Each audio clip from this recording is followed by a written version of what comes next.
God at Berlin.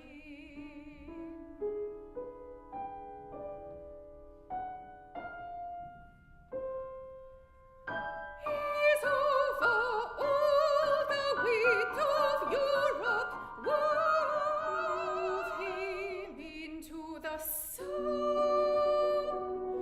Gently its touch awoke him once, at home whispering of fields unsown. Always it up who knows, who hopes, who troubles, let it pass. He sleeps less tremulous, less cold than we who wait.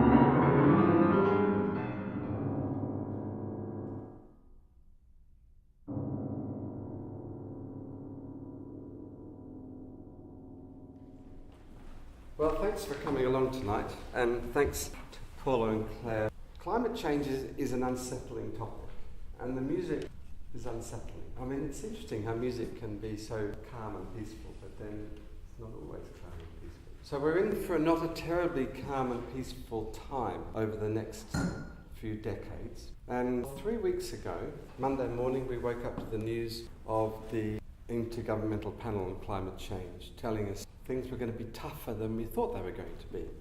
The Paris Agreement a few years ago said that we agreed to limit global warming to 2 degrees, or preferably 1.5 degrees. But what we were told 3 weeks ago is that the commitments that various countries have made are not sufficient to achieve 1.5 degrees. So what about 2 degrees? Well, they're not even sufficient to reach 2 degrees. So what does this mean? What does this 2 degrees mean? It means that by the end of the century, 2100, the climate should have stabilised at a temperature rise of 2 degrees above what it was pre-industrial. Well, already we start arguing about when was pre-industrial. And some people are saying it was in the mid-18th century, and some people are saying it was in the early 19th century. So we're arguing already about whether 2 degrees means 2.5 degrees or 1.5 degrees. Okay, let's argue about all of that. But how are we going to achieve a 2 degree temperature rise and not to exceed it? Well, we're burning fossil fuels, and we're told that that's our problem. We burn fossil fuels, that produces CO2, and CO2 acts as a blanket that keeps the earth warm. And in fact, for the last few 100,000 years, it's that stable temperature caused by CO2 keeping the earth warm that's enabled us to thrive as humans. So we need the CO2, but too much of it, like too warm a duvet on our bed, becomes uncomfortable. Too much CO2 means that the weather warms up, ice caps melt, sea levels rise, the weather patterns become unpredictable. But we're told it's our fault, because we're the ones that are burning the fossil fuels. We fly too much, we drive cars too much, we eat too much beef. It's all our fault. Well, if it's all our fault, then we should be able to stop doing it. We should be able to stop burning fossil fuels. We should be able to change things. Well, we think a little bit about it and say, well, if I don't fly, and if I ride a bike, and I don't eat beef, and don't heat my home, I'm very happy to rug up in the cold weather, and I don't have a car, so my carbon footprint, you might think, would be 0. Well, the problem we have is that we live in Cambridge, and whether you like it or not, the roads that we ride our bikes on, with the street lights that we rely on to see where we're going, and the supermarkets where we buy our vegetables from, and the hospital we go to if we're sick, and the general infrastructure that we rely on in Cambridge doesn't come for free. And if we really want to have a low carbon footprint, well, we've got to go and live in Bangladesh, and then you'll know what a low carbon footprint really means. So we're left with wondering how we can achieve this 2 degrees. But what does it mean? 2 degrees by the end of the century. We're currently, as a planet, producing about 35 billion tonnes of CO2 per year, and that's too big a number to make sense of. But if we divide by the population of the planet, which is 7 billion, 35 billion divided by 7 billion gives me 5 tonnes per person. So if I'm an average person on this planet, I'm producing 5 tonnes of CO2 per year. But I'm not average, I'm above average, because I probably have a more affluent lifestyle than a lot of people. I can afford to fly to Australia if I want, that's fine. My carbon footprint is probably about 20 tonnes of CO2 per year. That's my personal contribution. But what does that mean? So I want to try and put it into perspective for you, because 20 tonnes, what do I compare it with? So I could compare it with my own daily waste. So I have in my pocket here this morning's poo.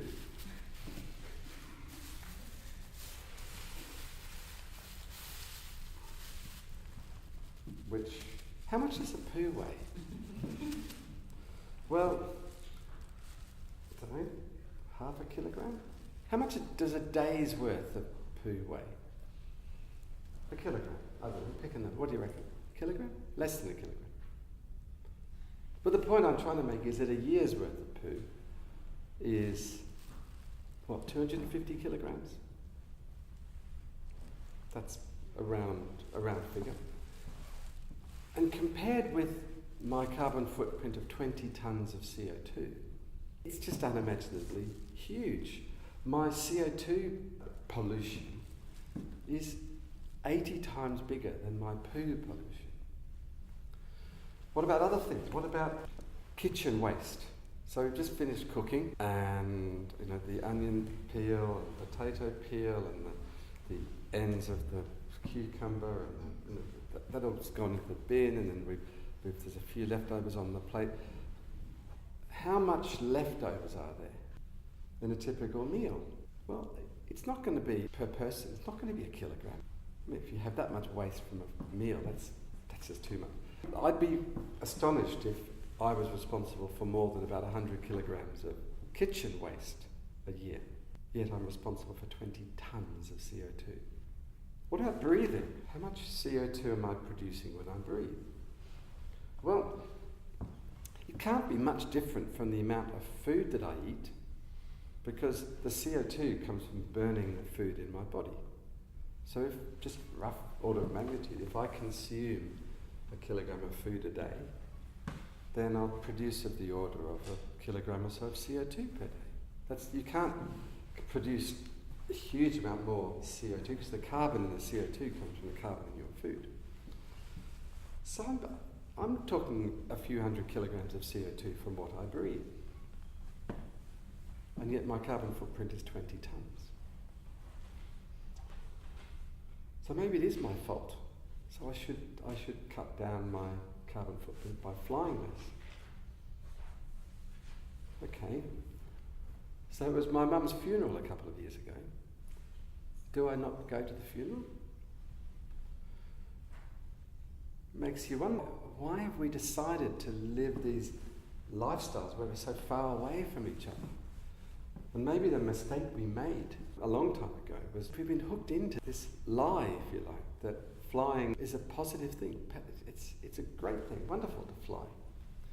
But we're not told that a return flight to Australia is 5 tonnes of CO2.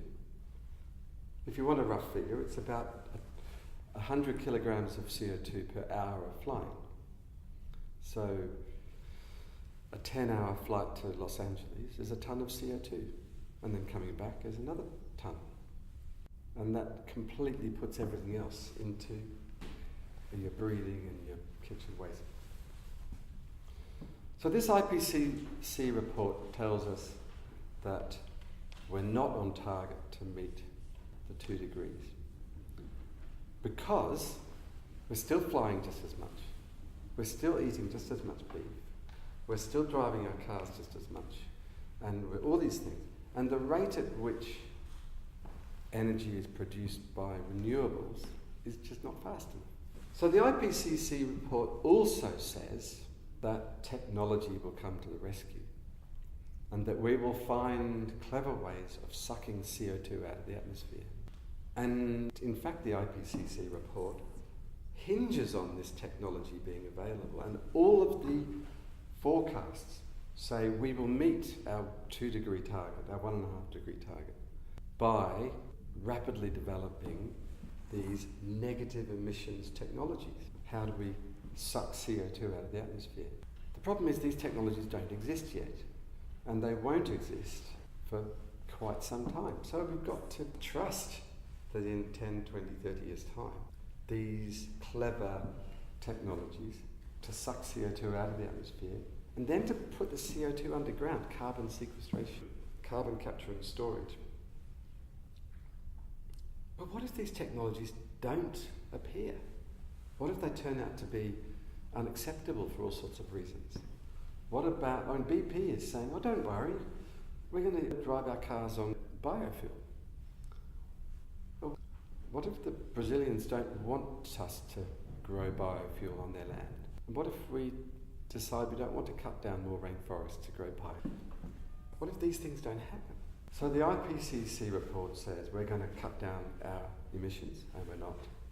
The IPCC report says we're going to develop technologies to suck CO2 out of the atmosphere. We won't.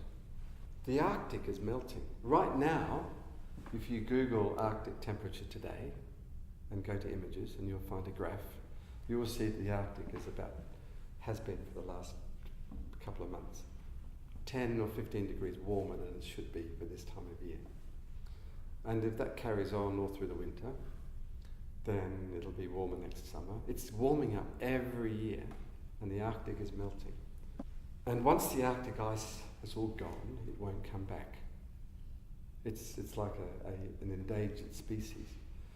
And, well, the Arctic ice is floating, so actually it won't itself cause sea level rise, because floating ice doesn't cause sea level rise. But the Arctic is a white, beautiful, pristine white cap on the top of the Earth, which reflects sunlight. And it's a cool spot on the Earth. Hot air rises around the equator, it cools down around the Arctic, and it gives us our moderate temperatures. When we lose the Arctic is no longer white. The sun's rays don't reflect anymore. The water in the Arctic heats up. The Arctic becomes a warm place. Instead of being the air conditioning plant of the Earth, it ceases to be that.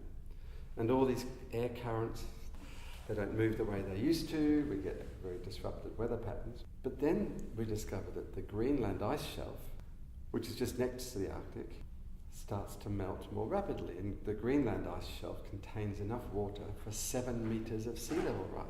Cambridge altitude down at the river is 7 metres. So we're going to be underwater in the next couple of 100 years. Okay, we won't be around to see it, but it's a bit of a shame that after 800 years of developing this fantastic university, it's just going to be gone. London is going to be gone. Amsterdam, well, that'll be gone. Bangladesh, that goes. All the Pacific Islands go. Florida goes. Everywhere goes. Anywhere coastal goes. Meanwhile, the IPCC report says we can achieve 2 degrees by cutting down our fossil fuels, which we're not doing, and by developing this CO2 extraction technology, which probably won't happen. So how can we refreeze the Arctic? Because that's the thing that's happening right now. And it turns out that what's not mentioned in the IPCC report is this third thing. It's called geoengineering, which is about can we artificially cool the atmosphere? And the acronym for it is SRM, Solar Radiation Management. And what we know is that volcanic eruptions, whenever they occur, cause global cooling. The last big one was in 1991, Mount Pinatubo in the Philippines, caused a global cooling of about 1 degree over a period of a year. And the way it did it was huge eruption. All this rock and other dust and muck settles out immediately around, kills lots of people. But what has been fired up high into the atmosphere is sulfur dioxide, which turns into sulfuric acid. And up in the high atmosphere, tiny droplets of sulfuric acid. It doesn't sound very nice, but it turns out that there's always tiny droplets of sulfuric acid up in the atmosphere, up there. And a little bit more of this sulfuric acid reflects sunlight. It's like putting a drop of milk into water. It sort of goes milky. If you get the particle size just right, it scatters the sunlight. So a little bit of this sulfuric acid in the atmosphere reflects sunlight. And you kind of think, well, we wouldn't be mad enough to do that. The thing is that compared with all the other solutions, this one is cheap because you don't need very much sulfuric acid up in the atmosphere to cause a 2-degree cooling. And when I say cheap, it's only of the order of, you could get a few hundred planes spraying some of this sulfuric acid into the upper atmosphere continuously. It would have to be done year after year after year for, what, $10 billion a year? I mean, you can barely even buy a Premier League football team for $10 billion. $10 billion a year is cheaper than one nuclear power station. So we can cause global cooling of 2 degrees for $10 billion a year. Now, the argument is we mustn't talk about this because it'll mean we'll take our eye off the ball and we'll stop the efforts to reduce burning fossil fuels. People won't bother anymore because we've got this cheap solution. And we won't bother removing CO2 from the atmosphere because we've got this cheap solution. But we've got to talk about it. It's like saying, let's not talk about drugs or contraception because we don't have a drug problem in the school, or we don't have unwanted pregnancies in the school, so we don't need to talk about it. We need to talk about every option that's on the table. Well, I got into this subject of solar radiation management by thinking about how do we get the sulfuric acid up into the sky. Because one of the issues is that if you want to put sulfuric acid up at 20 kilometres, twice the height of normal planes, flying lots of planes, well, planes are contributing to global warming, so it'd be nice not to have to fly planes.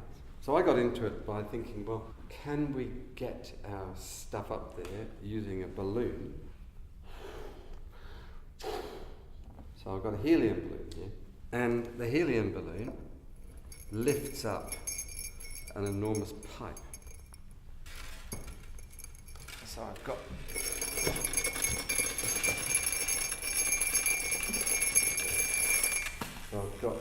this 20-kilometre long pipe.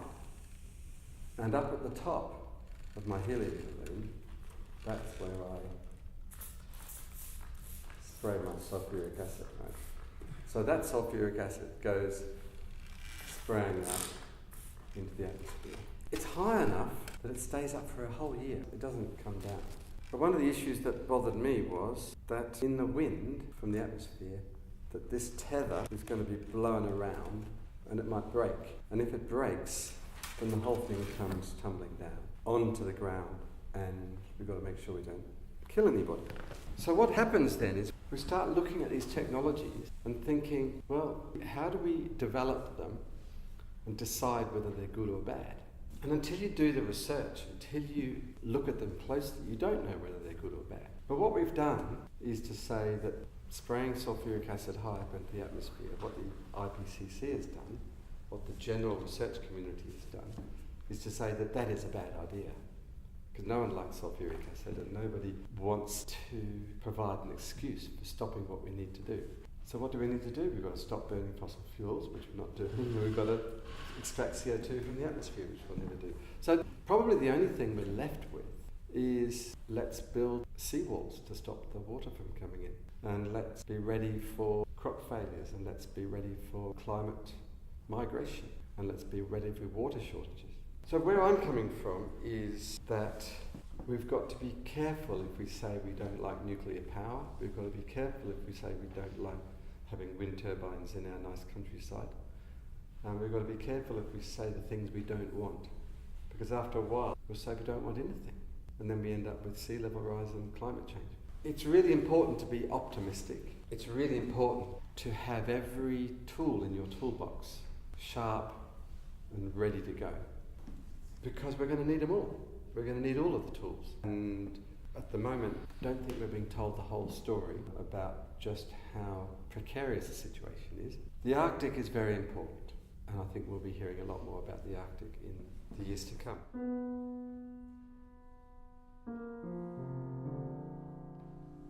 I love thee as I love the calm of sweet starlighted hours.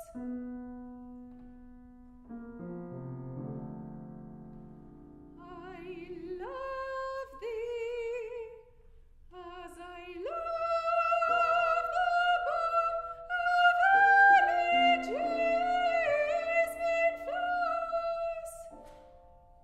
I love thee as I love the last young violet of the spring,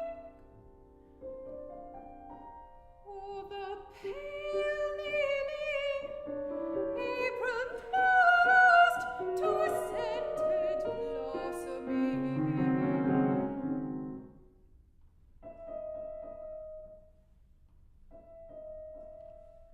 I love thee as I love the full clear gushings of the song, which lonely, sad, and pure